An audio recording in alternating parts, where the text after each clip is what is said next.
Ja, herzlich willkommen hier im Haus, im Fraunhofer Institut in Magdeburg.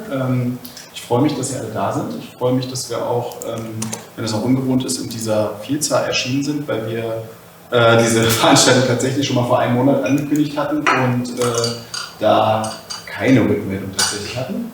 Von daher finde ich es schön, dass wir jetzt hier doch mit über 10 Personen zusammensitzen und damit so einen Nukleus haben, um vielleicht das Thema Kollektiv oder KI-Kollektiv zusammenzuführen. Ja, vielleicht ganz kurz nochmal, nur zur Erinnerung, damit Sie auch so ein bisschen Orientierung haben, wie ist der Nachmittag aufgebaut oder wie sind die nächsten 3 Stunden eigentlich mehr aufgebaut.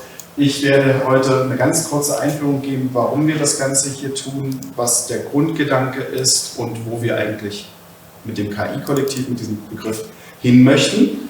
Dann gibt es schon wieder eine Kaffeepause, also weil wir natürlich diesen Rahmen der Veranstaltung auch nutzen wollen dafür, dass wir heute hier so einen Community-Gedanken schon aufbauen, dass das schon trägt und dass wir auch tatsächlich schon mal ins Gespräch kommen und erste Themen austauschen können und erste Gedanken dazu. Deswegen werden wir heute auch viel Freiraum haben, um zu diskutieren und Fragen zu stellen. Wenn Sie also in irgendeiner Weise Fragen haben, dann stellen Sie die sofort. Ich glaube, hier im Raum sind Sie gut aufgehoben. Ja, vielleicht erstmal ganz kurz zum Rahmen. Ich habe jetzt in einigen Gesprächen hier in der Vorbereitung schon gesagt, dass hier ein Projekt drumherum gestrickt ist und das muss man vielleicht auch nochmal sauber einordnen. Das Fraunhofer Institut ist ein sogenannter Digital Innovation Hub. Das ist prinzipiell erst einmal ein Label, was man irgendwann mal bekommen hat, wenn man in einem bestimmten EU-Förderprogramm war. Der Gedanke ist aber, dass damit für eine bestimmte Region, in dem Fall ist es Sachsen-Anhalt, auch Aufgaben einhergehen. Nämlich, dass man sich Gedanken darum macht, wie man die Digitalisierung, besonders in kleineren Unternehmen, voranbringt. Also wie man Lösungen, die Digitalisierung betreffen oder die Digitalisierung fördern, wie man diese Lösungen Unternehmen näher bringt, wie man dafür sorgt, dass Unternehmen zum Beispiel damit arbeiten können und das eben eher im Bereich mittelständische und kleine Unternehmen. Das ist grundsätzlich der Gedanke. Und wenn man so ein Label hat, also aktuell gibt es in Deutschland Mitte 23 sind wir jetzt, müsste es ca. 17 dieser Digital Innovation Hubs geben und Magdeburg hat mit dem Fraunhofer IFF einen an dieser Stelle. Wenn man dieses Label hat, hat man die gute Voraussetzung oder die wesentliche Voraussetzung, dass man bestimmte Förderprogramme annehmen kann. Und ein Förderprogramm, und das ist auch der Rahmen für diese Veranstaltung hier, ist DIH for AI, also Digital Innovation Hub für KI in dem Fall. Und der Gedanke ist hier natürlich ganz spezifisch, nicht nur über die Digitalisierung insgesamt zu sprechen, sondern eben über KI-Lösungen. Wie kann ich die in der Region stärken? Wie kann ich die Adaption von Unternehmen bezüglich KI-Lösungen stärken? Und wir haben im Rahmen von diesem Projekt schon sehr viel getan und sehr viel experimentiert. Wir haben mit studentischen Gruppen gearbeitet, zusammen in der Hochschule. Wir haben einige Initiativen aufgerufen, um zum Beispiel darüber nachzudenken, wie man Förderprogramme oder Bildungsprogramme außerhalb von den Standard- oder von den sehr populären Themen, die wir jetzt gerade haben, wie man die ins Leben rufen kann. Falls das einer von Ihnen weiß, jetzt habe ich gerade vergessen, ihn an die Hand zu nehmen. So ein klassisches Beispiel ist aktuell der AI Engineering Bachelorstudiengang, der aktuell von allen Hochschulen ins Leben gerufen wird oder an dem konzipiert wird, der aus meiner Sicht eine sehr, sehr wichtige Ergänzung ist zur Bildungslandschaft. Aber er hat halt den Nachteil, dass es ein Bachelorstudiengang ist, das heißt, es ist für Studieneinsteigende. Und wir haben geschaut, okay, wo ist denn die Lücke, wie können wir denn die Lücke schließen zu Menschen, die schon im Berufsleben stehen, die aber diese Weiterbildung auch nutzen möchten. Genau. Und das Kompetenzzentrum hier, oder das Mittelstand Digitalzentrum Magdeburg, hat auch sehr viele Angebote im Bereich KI, die wir auch mitgenutzt haben und die auch dazu helfen sollen oder die Region dabei stützen sollen, KI-Lösungen anzunehmen. Das trifft aber tatsächlich nicht nur für das Kompetenzzentrum zu, sondern wenn man nach KI-Angeboten einfach mal auf Google sucht, ganz plakativ, 3 Millionen Treffer. Ich weiß, es sind nicht alle eindeutig, streichen wir ein paar Millionen runter, aber trotzdem haben wir noch ein deutliches Überangebot an der Stelle. Und das ist ein großes Problem, was wir erkannt haben. Also wir haben in Anführungsstrichen eine Übersättigung des Marktes. Wir haben festgestellt, auch in vielen persönlichen Gesprächen, dass es schwer ist, aus diesem Angebot rauszufiltern, was ist jetzt eigentlich für mich als Person das Wichtige. Und zudem kommt auch dazu, dass diese Angebote häufig Unternehmen eigentlich eher ansprechen und nicht die Einzelpersonen. Und das ist der Grundgedanke, der das KI-Kollektiv tatsächlich getrieben hat, genau diesen Ansatzgedanken zu nehmen und zu sagen, okay, wir sprechen mal nicht Unternehmen an, sondern wir versuchen ein Angebot zu schaffen, wo wir Einzelpersonen, persönliches Interesse ansprechen. Und dafür haben wir einige Punkte in den letzten Wochen aufgearbeitet und die sind dann in dem KI-Kollektiv aufgegangen und die stellen wir Ihnen heute hier vor. Das war eine Perspektive, die wir jetzt in der ganzen Vorbereitung so ein bisschen eingenommen haben. Die zweite, die wir festgestellt haben, ist, das sieht man hier ganz schön in einer Umfrage, die über Statista veröffentlicht wurde, wobei die Zahlen für mich gar nicht relevant sind. Das Spannende ist eigentlich das, was die Autoren der Umfrage schon vorgegeben haben. Wenn man mal schaut, die Frage war, wie definieren Sie künstliche Intelligenz für sich? Wie stark die Bandbreite ist der möglichen Antwortoptionen von selbstständiges Treffen von Entscheidungen bis hin zu einfach nur ganz abstrakt Digitalisierung, dann ist einem, glaube ich, bewusst, dass ein großes Problem dabei ist, KI anzunehmen, dass es kein einheitliches Verständnis davon gibt, was KI eigentlich ist.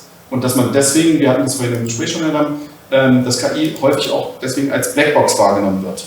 Ich habe kein Verständnis dafür, was da eigentlich abläuft, und eigentlich habe ich auch kein Verständnis dafür, was KI ist. Dass KI tatsächlich nur erstmal ein Werkzeug ist oder die KI-Lösung ein Werkzeug ist, was mir hilft, bestimmte Probleme, die ich bisher nicht automatisiert lösen konnte, jetzt vielleicht automatisiert zu lösen, wie zum Beispiel das Treffen von Entscheidungen aufgrund von vielen Daten, die mir zur Verfügung stehen.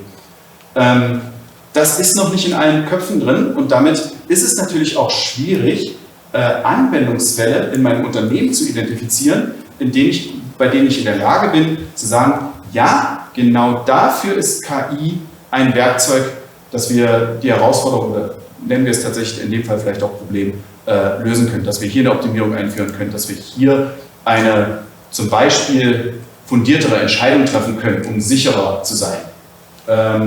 Ich glaube, jeder von Ihnen kennt das Beispiel mit dem Hammer. Wenn ich nicht weiß, wofür der Hammer ist, dann ist dieses Werkzeug auch für mich überhaupt nicht sinnvoll oder auch nicht wertvoll, und ich verwerfe es wieder. Genau. Aus derselben Studie gibt es tatsächlich auch noch etwas weiter hinten auf der Seite diese Grafik. Und hier ist eigentlich auch nur ein Punkt für mich wichtig, und das ist der Kompetenzmangel. Der mit Abstand mit 65% unter den Befragten natürlich der höchste Grund dafür ist, warum es Schwierigkeiten bei der Adaption von Unternehmen, das ist eine Selbsteinschätzung, muss man dazu sagen, warum es da Schwierigkeiten gibt. Und Kompetenzmangel heißt in dem Fall aus meiner Sicht nicht nur, dass es Leute gibt, die KI-Algorithmen schreiben können, die sie anwenden können, sondern Kompetenzmangel ist auch in der gesamten Breite geblieben. Das heißt, wenn ich verantwortlich bin für die Buchhaltung eines Unternehmens, weiß ich nicht, wie mir KI bei bestimmten Prozessen helfen soll. Und diesen Kompetenzmangel, also KI sinnvoll einzusetzen, den wollen wir etwas aufbrechen. Und weil wir gesagt haben, okay, es gibt ein Überangebot und es gibt hier und da wahrscheinlich noch auch außerhalb der KI-Entwicklung Kompetenzmangel, haben wir gedacht, okay, dann machen wir doch einfach noch ein Angebot. Ist ja das Logischste, was man macht, wenn man schon ein Überangebot festgestellt hat. Und deswegen haben wir das KI oder den Gedanken für das KI-Kollektiv ins Leben gerufen. Der Gedanke ist, dass wir ein Netz, ich will es nicht mal ein Netzwerk nennen, dass wir tatsächlich eine Community haben, in der wir Menschen die Möglichkeit geben, auf einer Plattform sich miteinander über das Thema auszutauschen, Verständnis dafür zu erarbeiten, was zum Beispiel Anwendungsfälle für KI sein kann, welche fertigen Lösungen es eventuell gibt, um bestimmte spezifische Probleme in der Anwendung auch anzugehen. Also ChatGPT ist natürlich ein Fall, aber damit weiß ich natürlich noch nicht, wie ich mein SAP-System darauf trimme, dass es mir den Report so darstellt, dass ich ihn auch tatsächlich am Monatsende sauber aufbereitet und schlüssig jemandem präsentieren kann. Genau. Und wir haben gesagt, okay, wir brauchen eine Community, also wo man sich auf Augenhöhe tatsächlich treffen kann und bestimmte Themen besprechen kann. Und wir haben überlegt, wie man das Ganze löst.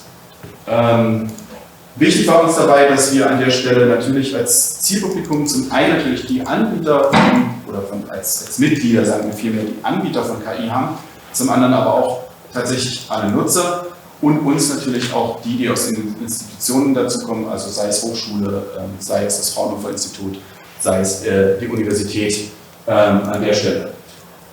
Wir haben gesagt, okay, wir brauchen etwas von KI-Interessierten für KI-Interessierte, so dass wir tatsächlich auf Augenhöhe agieren können und dass wir vielleicht über einen kleinen Nukleus es schaffen, dass ohne dass wir dort weiter eingreifen, tatsächlich, wie das eben bei einer Community ist, wie das eben im Forum ja auch klassisch funktioniert, dann vielleicht ein bisschen moderativ das Ganze geleitet, aber dass ein Austausch passiert, der völlig selbstständig passiert und wo jeder beiträgt und auch entnehmen kann. Und wir haben das zusammen mit dem Mittelstand Digitalzentrum heute initiiert mit der Veranstaltung und ich würde Ihnen jetzt ganz gerne einfach mal unsere Gedanken vorstellen, damit Sie so einen Rahmen haben, wo das Ganze hinführen soll. Das KI-Kollektiv besteht tatsächlich aus unserem Bereich aus 4 wichtigen Komponenten. Das ist zum einen natürlich, was ich gerade schon genannt habe, haben wir die Partner, die wir jetzt hier mit dem Kompetenzzentrum haben, die wir mit den Hochschulen, mit der Universität und den Hochschulen haben, die natürlich ein bisschen den wissenschaftlichen Input geben, die vielleicht an der Stelle auch mal eben durch Beiträge, durch inhaltliche Beiträge, wie wir sie heute auch haben, das Ganze auch bereichern können, weil sie eben an der Forschungsfront sind und damit dann dementsprechend auch Neuerungen in das Kollektiv bringen können oder in die Community. Das andere sind natürlich ganz oben stehend die Mitglieder, die das Ganze tragen, die das Ganze leben müssen. Als zweite Komponente haben wir eine Website ins Leben gerufen, das ist nämlich genau die wir heute auch so ein bisschen vorstellen wollen, als Eintrittspunkt für die Community, das KI-Kollektiv.info. Und das ist das, wo wir hoffen, dass wir das Ganze beleben können, einen Discord-Server, auf dem die tatsächlichen Diskussionen stattfinden können. Das ist der Gedanke. Also hier ist der Kern des KI-Kollektivs, hier sollen Sie miteinander interagieren und sich gegenseitig stützen, sich gegenseitig helfen, Fragen stellen und vielleicht auch zum Beispiel mal von Experten Antworten bekommen, von Experten Beiträge bekommen. Vielleicht kennt der eine oder andere von Ihnen die digitale Sprechstunde, die das Kompetenzzentrum, das Mittelstand Digitalzentrum, ich lerne das noch, anbietet. Hier können wir uns natürlich vorstellen, dass man solche digitale Sprechstunde auch initiiert durch einen Channel auf einem Discord-Server oder auf unserem Discord-Server. Das ist der Grundgedanke. Und diese Komponenten sollen tatsächlich die Community ausmachen.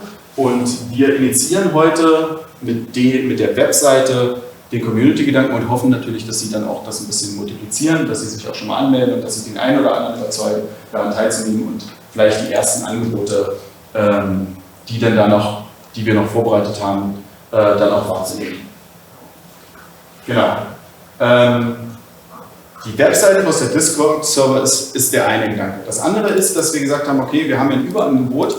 Wir würden ganz gerne, wie schon eingangs gesagt, aber noch weitere Angebote schaffen, weil das ja logisch ist. Und wir haben jetzt relativ viele Gespräche schon mit Verantwortlichen an der Universität zum Beispiel geführt, wo es darum geht, berufsbegleitend Weiterbildungsmaßnahmen aufzubauen, die dafür sorgen, dass jemand zum Beispiel in der Lage ist, wenn es das Angebot auch noch nicht gibt, aber es kann ja auch entstehen, einen Masterstudiengang im Bereich KI nochmal zu machen. Also genauso wie wir jetzt eben zum Beispiel den AI-Engineering-Studiengang als Bachelor haben, könnten wir solche Angebote auch demnächst von der Uni oder von der Hochschule oder von privaten Anbietern auch als Masterstudiengang haben. Und dann ist die Frage, okay, will ich mich als Interessierter dann tatsächlich auf zum Beispiel 2 Jahre komplett committen? Kann ich das? Und unser Ansatz ist, dass wir sagen, okay, es gibt ja durch die Deutsche Gesellschaft für die wissenschaftliche Weiterbildung ein bestimmtes System, nach dem ich Weiterbildungsprogramme so aufbauen kann, dass ich dass ich dafür tatsächlich Credit Points, also dieses Punktsystem, was ich in einem Studiengang auch erhalten kann und mir die auch anrechnen lassen kann. Und jetzt haben wir gesagt, okay, das ist ja an sich für die Struktur eine gute Idee, ist vielleicht auch interessant, aber die Frage ist, brauchen wir das? Also gibt es Interesse am Markt? Weil wenn man jetzt Intel hört, dann brauchen wir das alle natürlich. Wenn man jetzt aber mal so in die Runde schaut, was unsere Unternehmen betrifft, war bis jetzt die Anfrage dahingehend nicht so stark von dem, was wir mitgenommen haben. Deswegen haben wir gesagt, okay, wir fangen mal mit einer Umfrage an und die würde ich Ihnen jetzt hier ganz gerne mal noch unterjummeln. Wir schicken natürlich das Ganze auch nochmal raus im Anschluss, dass Sie die Präsentation haben. Der Gedanke ist hier schon mal zu schauen, okay, wie groß ist dann ungefähr das Interesse an solchen Fortbildungsmaßnahmen? Und gibt es vielleicht auch schon, eine Frage ist nämlich an der Stelle auch, gibt es schon Interessensgebiete, wo Sie sagen, okay, das wäre etwas, wo ich mich konkret im Themengebiet in diesem beiden Feld KI auch weiterentwickeln würde?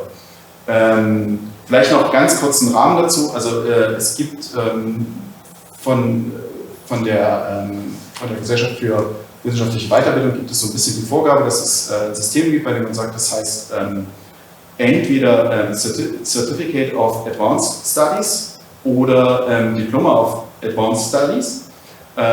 Certificates sind zum Beispiel mit 10 Credits jeweils belegt und Diploma mit 30 Credit Points. Masterstudiengänge gehen von 60 bis 100, je nachdem wie sie ausgelegt sind. So kann man sich schon mal ein Gefühl dafür haben, wie viele Diploma bzw. wie viele zertifizierte Lehrgänge man machen müsste, um dann dementsprechend so einen Masterstudiengang aufzubauen oder inhaltlich zu füllen. Ein Certificate sind um die 2 bis 3 Tage, also das kann man in der Regel an einem Wochenende auch abarbeiten, sodass man ein Gefühl dafür bekommt, wie groß der Zeitaufwand ist. Genau. Das heißt, wir wollen nicht nur einfach wieder ein weiteres Angebot schaffen, sondern wir wollen überlegen, dass wir das möglichst auf einen bestehenden Markt zugreifen. Und das Beste ist natürlich, diesen Markt einfach zu befragen, um mal rauszubekommen, okay, haben wir dort ein Interesse und möchte da jemand daran teilnehmen, damit wir auch eine Argumentation gegenüber zum Beispiel der Uni haben, dass dieses Kurssystem für einen möglichen Master spannend wäre und ein guter Eintritt wäre für diejenigen, die tatsächlich jetzt schon im Berufsleben sind und eben nicht Vollzeitstudium eingehen können. Okay. Dann jetzt wieder zurück zur eigentlichen Webseite, die wir heute vorstellen wollen, unsere Seite kikollektiv.info. Wie gesagt, das ist eigentlich nur ein Eingangsbereich. Der Gedanke ist, dass diese Seite für alle die im Discord als Server oder als Dienst noch nichts anfangen können, dass sie auch eine Möglichkeit haben, über die Themen dann einzusteigen und so dann auf den Discord-Server zu kommen. Das ist also unser Frontend, wenn man so will. Aber trotzdem werden wir natürlich hier auch Inhalte bereitstellen, die das Ganze etwas beleben. Ich würde Ihnen einfach ganz gerne schon mal zeigen, wie wir das aktuell gestartet haben und wo wir an der Stelle sind. Jetzt habe ich die falsche Maus bewegt, genau. Ich scrolle einfach mal hoch. Was der Grundgedanke ist, dass auf dieser Seite 4 Hauptfragen, aus unserer Sicht 4 vermeintliche Hauptfragen über Themen abgedeckt werden. Das ist zum einen diesen großen Block, den ich am Anfang schon gesagt habe, was ist eigentlich KI? Was kann ich mir darunter vorstellen? Wie kann das Ganze plastischer werden? Der zweite Block ist, okay, was gibt es denn für Anwendungsfälle? Was kann ich mir vielleicht anschauen? Was gibt es für Erfolgsstories? Was gibt es für Anregungen, die ich auf mein eigenes Berufsleben, auf meine eigene Situation, auf meine eigene Problemstellung übertragen kann? Das dritte ist die Gestaltung von eigenen KI-Projekten. Also, was habe ich eigentlich für Werkzeuge vielleicht schon zur Verfügung? Was kennt der ein oder andere, was sehr gut angewendet wird? Wir kommen immer sofort alle auf ChatGPT. Das ist ja nicht die einzige Lösung da draußen. Und es gibt gerade an Businesslösungen gibt es schon relativ viel, die man auch so fertig nutzen kann.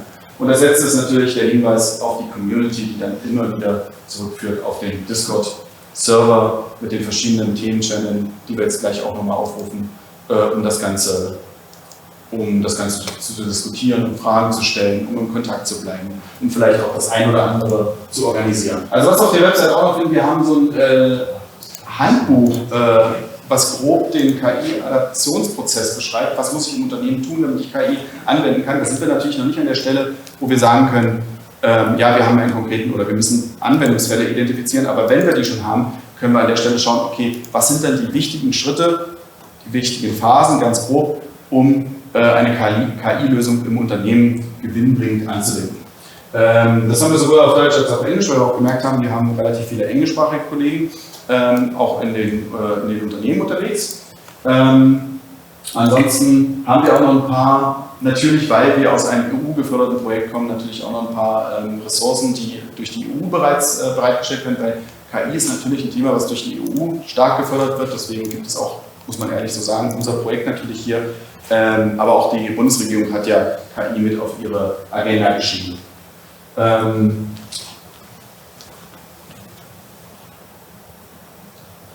So, die Ressourcen haben wir an der Stelle natürlich. Und was ich jetzt überblättert habe, ist, sehen Sie, das ist noch tatsächlich leer. Wir haben jetzt schon erste Interviews geplant mit Anbietern von KI-Lösungen, die wir dann hier in den nächsten Wochen auch schon mal einstellen werden, wo es darum geht, dass man mal einmal beschreibt, okay, wie ist man in einem Projekt vorgegangen, was war die eigentliche Aufgabenstellung, wie ist man auf die Idee gekommen, dass man das mit KI zum Beispiel lösen kann. Also um einfach ein Gefühl dafür zu geben, okay, wie kommt dann KI überhaupt zur Anwendung in einem Unternehmen? Wieder dieser Gedanke, das Ganze plastischer werden zu lassen. Und überall sieht man natürlich dann auch den Verweis auf unser Kollektiv, das heißt auf den Discord-Server. Wir springen mal nach oben. Und das erste, was Sie hier sehen, ist genau das. Und wir machen das jetzt einfach mal zusammen, damit Sie es auch einmal schon mal gesehen haben. So, okay, gut. Ich habe es jetzt einfach mal weggeklickt. Sie bekommen dann eine Bestätigungs-E-Mail, die müssen Sie bestätigen und dann ist Ihr Account auch verifiziert. Wir machen das jetzt gerade mal ohne Account weiter. Ich glaube, die Sicherheitseinstellungen sind auf 14 Zeichen, glaube ich, gesetzt. Ja, Sonderzeichen, Großzeichen, okay. Habe ich die stärkste Sicherheit. Wenn, dann wollen wir, dass das Ganze sicher ist, genau. So, aber Sie sehen, es ist relativ einfach. Ich komme ohne weiteres auf den Discord-Server und ich habe dann tatsächlich hier an der Seite auch die wichtigsten Kategorien. Das sind diejenigen, die ja immer groß geschrieben sind, zum Beispiel hier Welcome and Rules, KI lernen. Und unter diesen Kategorien haben wir jetzt schon mal exemplarisch erste Channels, also erste Themenbereiche angelegt, an denen man sich dann austauschen kann. Und der Grundgedanke ist, dass wir durch die Partner natürlich einzelne Experten-Channels, die man hier unten auch sieht, ein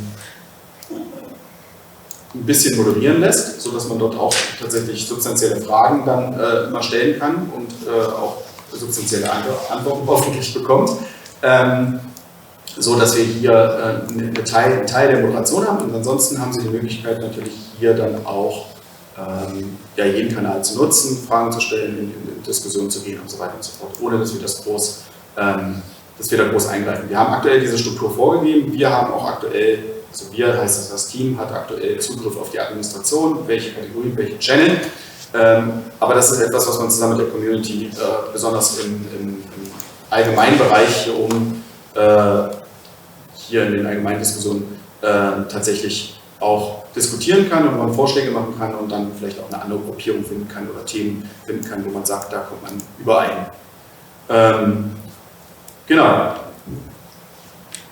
Das ist es tatsächlich, was ich Ihnen heute zeigen wollte und ich bin gerade auch begeistert, wie einfach das tatsächlich geht. Das hatte ich gar nicht mehr im Kopf, wenn man das Passwortvergeben weglässt. Ich mache mal an der Stelle jetzt weiter.